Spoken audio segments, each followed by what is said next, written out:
might swerve in the corner. Whoa, oh, whoa, whoa. I might swerve in the corner. Whoa. What's up, guys? It's me, Kumph-E. Coming back at you with the Monday Night Raw review. I know it's been about a month, but I need to come out here and make a Monday Night Raw review. It's on the road to Mania, even closer to Mania. I need to start putting out videos. Also, the draft is soon. I need to make videos. All right, starting with, we have the Monday Night Raw review in London, England. Great. Cool shit. Cool beans, people. Starting off, we have John Cena coming out making his entrance to a lot of Let's Go Cenas. Not as many Cena sucks, but lots of Let's Go Cena's. People are liking this Hill Cena quite a bit, me included. Cool character Cena, I like it. Right after Cena steps his two sneakers, two Skechers shoes into the ring, Cody Rhodes comes out, adrenaline, and my soul, something, Cody Rhodes. He comes out, makes his entrance with a lot of ovation. Yay, Cody! Yay, the roller coaster. I'm excited. Comes out, and then they have a face-off a little bit. Then they finally have the highly anticipated promo battle we all wanted so badly, and people were scared that Cody was gonna get cooked by Cena. Alas, he was not cooked, and I'll explain it. Cody is over here, starts off first. He starts off the promo first. He says, "We've heard you enough. You've had your time to talk," right?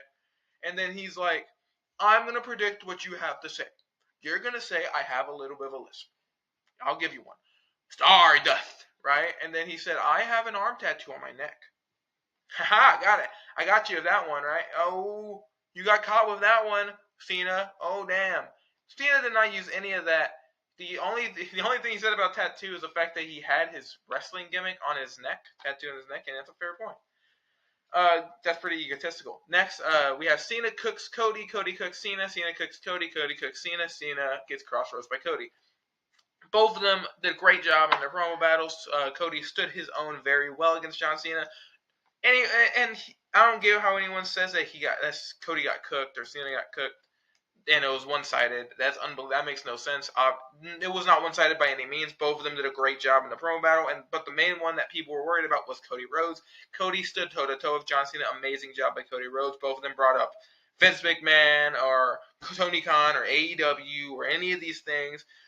Were brought up not by name, but very obviously brought up in this promo. Great build even more for this Cody Rhodes John Cena match that is going to be a main event regardless of having build or not. But a great whole segment here with John Cena and Cody Rhodes. Amazing start of the show. But from a very high to a very low, we have New Day comes out and says, "Thank God for the New Day" or something. We're going to win the tag team titles, which they probably are, and they probably should.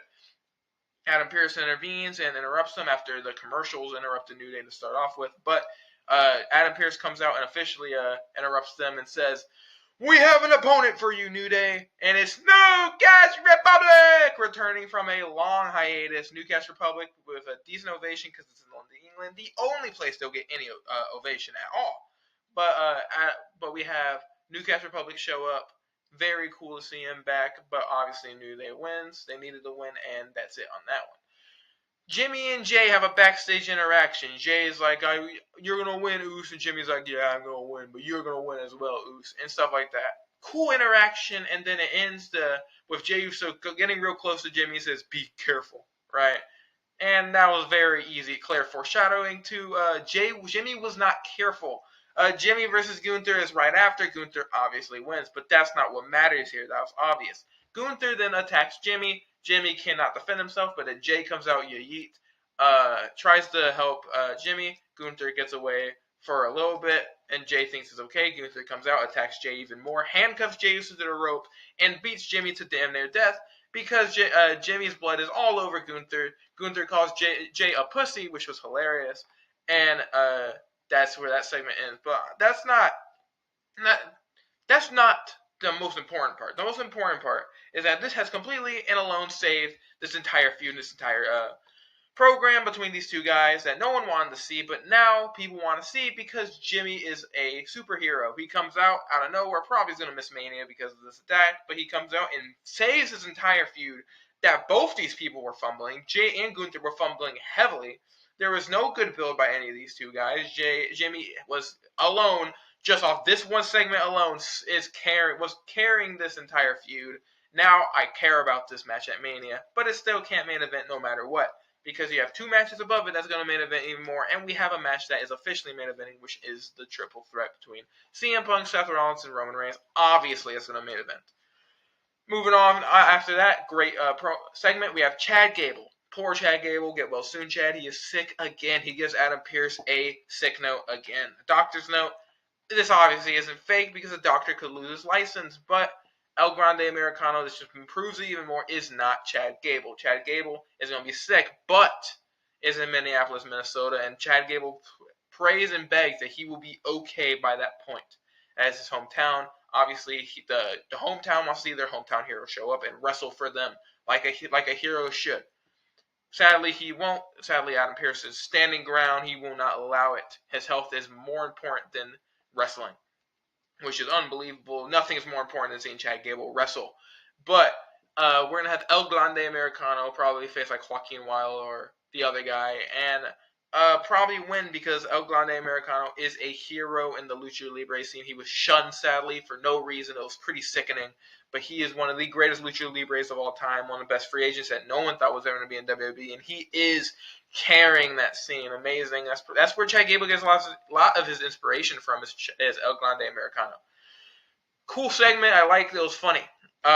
Braun Breaker and Penta versus the Judgment Day is next. Penn Balor is no longer Penn Balor anymore. He actually pins Penta. Penta is the first person to pin Penta ever since joining the WWE is Finn Balor, shockingly. But Judgment Day wins off of the fact that Dominic Mysterio and Carlito, mainly Carlito, distracted Braun Breaker. Dominic grabs Penta and locks his arms. Tells Finn Balor he's about to get speared, and Finn Balor moves out of the way. Penta gets pushed in front of him, causing Braun Breaker to spear him. Moving into a coup de grace on the Penta, causing Penta to get pinned by Finn Balor, who is no longer Finn Balor right now. He has pinned Penta.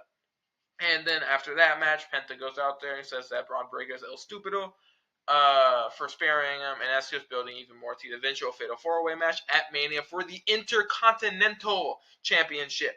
Excited for that match. Logan Paul calls out AJ Styles, and they have a promo battle.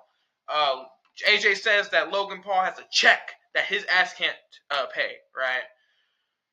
He got stuck on the check part for a pretty long time, and Logan Paul had to come out and call all the audience poor just to create a bridge between the messed up promo. But he ended up catching it and finishing it. Cool Logan Paul move. That's the end of that entire segment. That's going to be the Mania match at Mania. Logan Paul versus AJ Styles. Cool match for Logan Paul. It's going to be a very good match because it's Logan Paul and AJ Styles.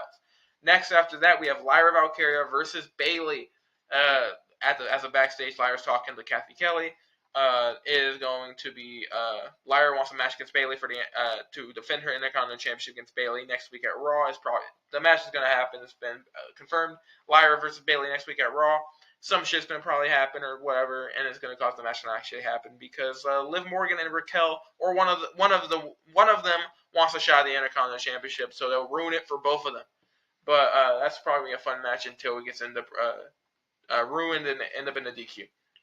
Next, in the main event, we have Rhea Ripley versus Io Sky with Bianca Belair as the special guest referee. Obviously, a cool match is Rhea Ripley versus Io Sky, but it ends in a double DQ. What? Double DQ is because Bianca Belair gets hit by both Rhea Ripley and Io Sky, causing Bianca Belair to go all pissy pants and call a double DQ on both of them. Pretty heel move by Bianca, if I say so myself.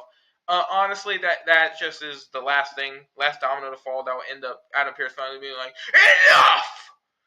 Triple threat match for the women's world title at WrestleMania! And then both of them, and everyone would be like, finally, Jesus Christ, took you long enough to finally announce this.